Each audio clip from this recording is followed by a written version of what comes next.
অন্যদিকে আপনারা জানেন যে কাল 8টি কেন্দ্রের মধ্যে তমলুক লোকসভা কেন্দ্র পড়ছে। এই তমলুক লোকসভা কেন্দ্রের মধ্যে অন্যতম বিধানসভা কেন্দ্র হচ্ছে নন্দীগ্রাম। কমিশনের নজরে এবার নন্দীগ্রাম রয়েছে, কারণ আপনারা জানেন যে বিজেপি কর্মী খুনের ঘটনার পর সেখানে পরিস্থিতি উত্তপ্ত হয়ে উঠেছিল। তাই সেখানে কেন্দ্রীয় বাহিনী বাড়ানোর সিদ্ধান্ত নেওয়া হয়েছে। 16 কোম্পানি কেন্দ্রীয় বাহিনী রাখার সিদ্ধান্ত হয়েছিল, কিন্তু এবার আরও 4 কোম্পানি বাড়িয়ে মোট 20 কোম্পানি কেন্দ্রীয় বাহিনী এবারে নন্দীগ্রাম বিধানসভা কেন্দ্রে থাকছে।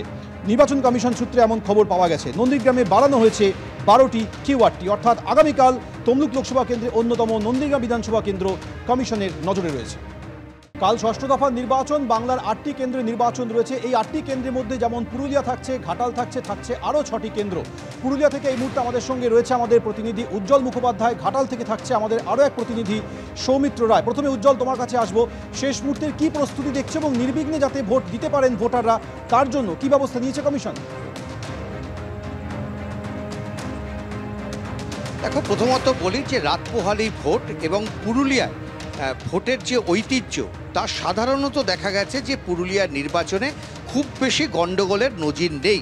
এখানে শান্তভাবেই ভোট হয়, যদিও 135 কোম্পানি সিআরপিএফ এখানে দায়িত্বে আছেন এবং তার সঙ্গে কুইক অ্যাকশন টিম যেটা রয়েছে তারাও কিন্তু দায়িত্বে থাকবেন, সেটাও 135 কোম্পানি।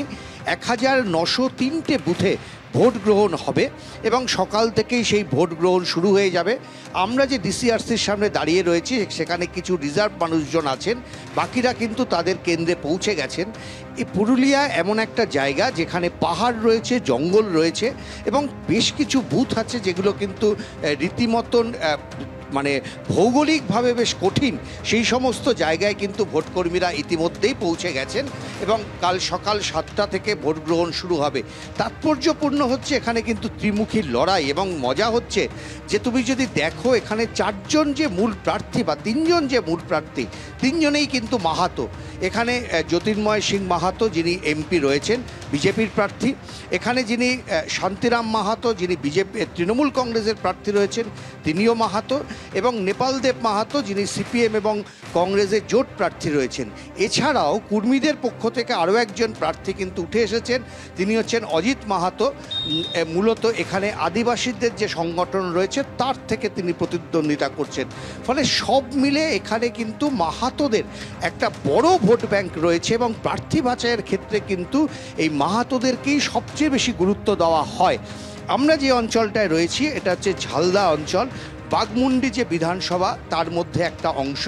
অতীতে দেখা গেছে যেটুকু গণ্ডগোল পুরুলিয়াতে হয়েছে তা কিন্তু মূলত এই বাঘমুন্ডি এবং ঝালদাতেই।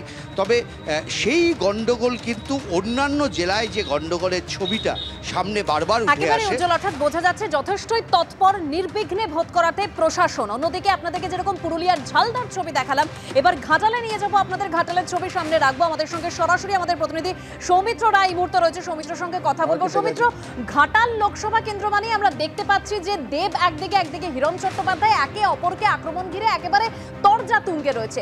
এই পরিস্থিতির মধ্যেই আগামীকাল ভোট রয়েছে, কি খবর রয়েছে সেখানে? একেবারে দেখো, এই 6ষ্ঠ দফা যে লোকসভা নির্বাচন সেখানে তারকা কেন্দ্র বলা যায় এই ঘাটাল কেন্দ্র। এখানে একেবারে দেব এবং হিরণ মুখোমুখি প্রতিদ্বন্দ্বিতা করছে। তুমি দেখতে পেয়েছো শেষ কয়েকদিন ধরেই দেব আর হিরণ একে অপরকে আক্রমণ করছে এবং সেই দুজনের যে তরজায় একেবারে যেন ভোটের পারদ এই ঘাটাল লোকসভা কেন্দ্রে অনেকটাই বেড়ে গিয়েছে। এই মুহূর্তে আমি রয়েছি ঘাটালে, যে আমার পেছন থেকে তুমি দেখতে পাচ্ছ আমার ক্যামেরা পার্সন ভগবান শাহ যে ছবিটা দেখাচ্ছে, যে হোটেলের ছবি, এখানেই দেব এখানে উঠবে। এখনো পর্যন্ত যেটা খবর যে তৃণমূল প্রার্থী লোকসভা নির্বাচনে তৃণমূল প্রার্থী দেব এখানে এখনো পর্যন্ত এসে পৌঁছয়নি। তিনি আর কিছুক্ষণ বাদেই এখানে এসে পৌঁছবেন, কলকাতা থেকে ইতিমধ্যেই রওনা দিয়েছেন। আর অন্যদিকে বিজেপির প্রার্থী যে হিরণ, তিনি এখানে ইতিমধ্যেই রয়েছেন এই ঘাটালে। এবং ফলে এই যে দেব এবং হিরণের যে প্রতিদ্বন্দ্বিতা, এটা 6ষ্ঠ দফার যে লোকসভা নির্বাচনের এই যে তালুকা কেন্দ্র ঘাটাল, সেখানে একেবারে অন্য মাত্রা পারদ যোগ করছে। এবং এখানে তোমাকে বলে রাখি, এখানে মোট 295টি বুথ রয়েছে এই ঘাটাল লোকসভা কেন্দ্রে এবং তার মধ্যে 295টা বুথের মধ্যে মহিলা পরিচালিত মডেল বুথের সংখ্যা হচ্ছে 20টি।